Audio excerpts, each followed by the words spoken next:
guys, it's your girl Tangela Denise, and I'm back with another video. Before we get into this video, make sure you like, comment, make sure you subscribe, make sure you share this video, and let me know what other type of videos you want to see in the future. Also, make sure you subscribe to all of my family. I'm going to put their links in the description box below. Make sure you subscribe to them, like their videos, share their videos, let them know what you want to see from their channels too. We're trying to stay consistent on YouTube. I know I be going MIA sometimes, but I really be trying. I be thinking about y'all. I really do. But it's just hard with going to school, going to church, and trying to do YouTube. But I'm going to figure it out. I'm going to try to figure something out for y'all. So I know y'all seen the title of this video. And, yeah. It's a tough one. I have recorded this about 3 or 4 times. Matter of fact, I have one fully edited version of this video, and it's a tough one for me. I don't want to offend anybody, and I want to make sure that what I'm saying is coming off correctly. I know what I'm trying to say, but I want to make sure that I'm clearly explaining everything. So yeah, I have some notes here. It's not really a lot. I just write big. I have some notes here, so if you see me looking down, that's what I'm doing. But we're gonna get into this video. So I grew up in church all of my life. From the time I was born to this very day, there hasn't been a time that I was never a part of church. And on top of that, it was a family church. It's a family church. My grandmother was the pastor before she passed away. My aunt is the current pastor at the family church. Now, my mom was a minister there at the family church, but now my mom is a pastor. My little brother is a minister. He's been preaching for a couple years now. And my whole family really works in ministry. And even the ones who don't go to church anymore, they were brought up in church. They know church. Church is in them, whether they want to acknowledge it or not. I grew up going to church 3 times a week, on Sundays, Tuesdays, and Thursdays. And on the days where there wasn't church, there was noonday prayers, there was youth prayers, there was like missionary work or something for us to be doing. And I didn't have a choice but to be active in church because my grandmother was the bishop, because my mother was the daughter of the bishop, and she was a preacher. I had no choice. So at one point, I was working on the cameras, I was working on the usher board, I was playing drums, yeah, I was singing in the choir, I was helping with the children. Whatever they needed me to do, I had to do. I wasn't always willing to do it, but I had to do it. With that being said,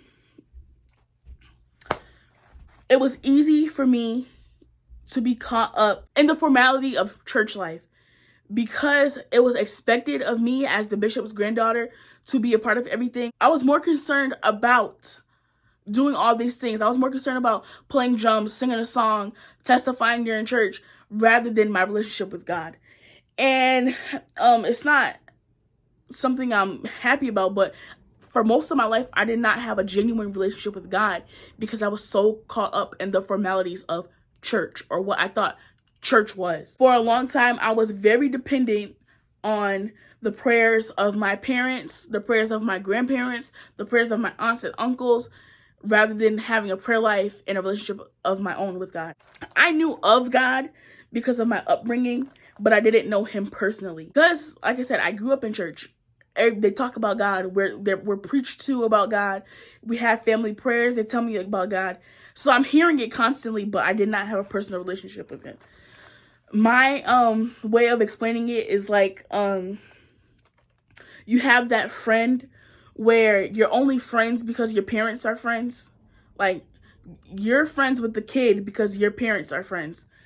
But other than that, you don't really socialize. So I was friends with God because my parents and my grandmother was friends with him, but we weren't that close, you know?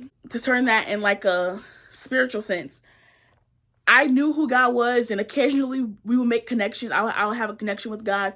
I even received the gift of the Holy Ghost at one point, but I didn't do anything to keep that relationship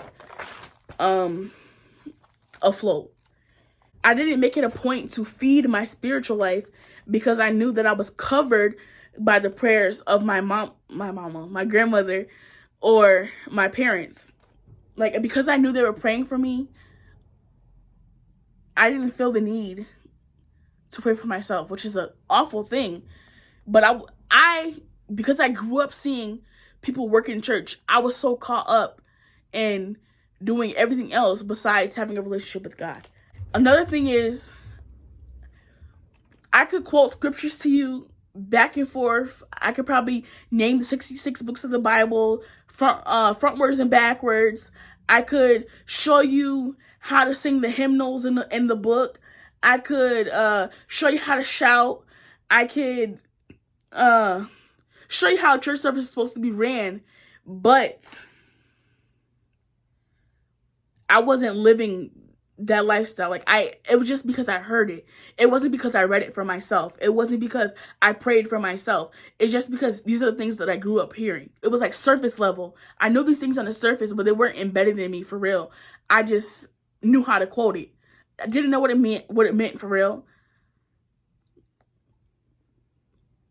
Don't even know the context of the scripture, but I can quote it for you because I grew up hearing these things. There was no real intimate relationship between me and God. And I was okay with that because I didn't know any better. Like, I thought just going to church and shouting, going to church and playing drums was enough. But now I know it's not enough. 2020 is when things really changed for me because my grandmother passed away. And I used my grandmother as a crutch, to be honest. If something was going wrong, I knew I could call her and she can get a prayer through for me and things would just work out. I knew if something was hurting me, I can call, Mama, can you pray? And she would pray and things would be better. But I used it as a crutch, like I said. Instead of me praying for myself, I would call and get prayer for my grandmother. So when she passed away, I didn't know what to do with myself. If something went wrong, I couldn't pick up my phone and say, hey, Mama, can you pray? Because Mama's not here no more. So I found myself in a situation where I had to start praying for myself. I had to start reading the word for myself. I had to start building a relationship with God for myself. And I truthfully, honestly, didn't know how to do that. Because all these years going to church, I was so caught up in the formality of things and the traditions that I didn't even know how to even build a relationship with God. It was crazy because, like I said, it's been 18, almost 19 years that I've been in church, and I didn't even know how to pray. I grew up thinking that I had to be all proper and tune up while I pray. Hey, God! But I had to learn that it's not about that. Like, it's not about doing things because it looks or sound good. I had to realize and learn that it's about the sincerity of your heart, you know?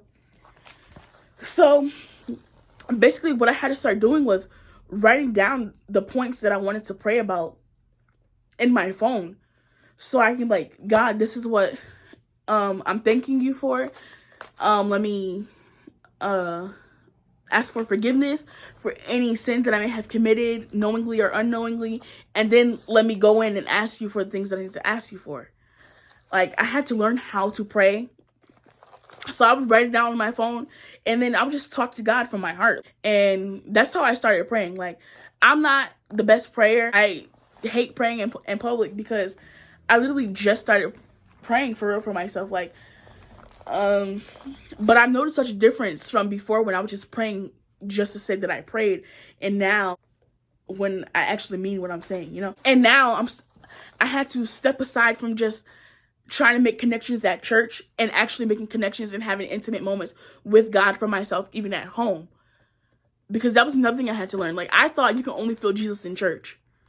I've heard people say, oh, I felt Jesus at my house or whatever. But I didn't know that for myself because I didn't have a relationship with him. So I had to learn that I could be at home in my room with my worship music on and feel Jesus. Like, making that intimate connection with him. Like, sometimes in my room, I'll turn on my music, I'll go into prayer, and it's really the best feeling ever. But I didn't experience that because I was so caught up in what's supposed to happen inside the church that I wasn't worried about my own soul salvation. There's a lot more I want to say but I need to write it down in my notes. If you guys want a part 2, let me know. Yeah, if you guys want a part 2, let me know. I might get some people to come and do a segment with me, because a lot of my cousins grew up in church. Matter of fact, all of my cousins grew up in church. I have some friends also who are church babies. So if you want me to do a part 2 and we can get more in depth and make it a big panel of people, we can talk, because there's a lot more I want to say. I just don't know how to say it, and maybe somebody else can be here to bounce off my ideas and we can have a really good conversation. But I thank you guys for watching. Make sure you comment. Please comment. Let me know if I missed anything. Make sure you like, comment, subscribe. Let me know what you want to see. Make sure you subscribe to all of my family. But yeah, thank you guys for watching. Bye.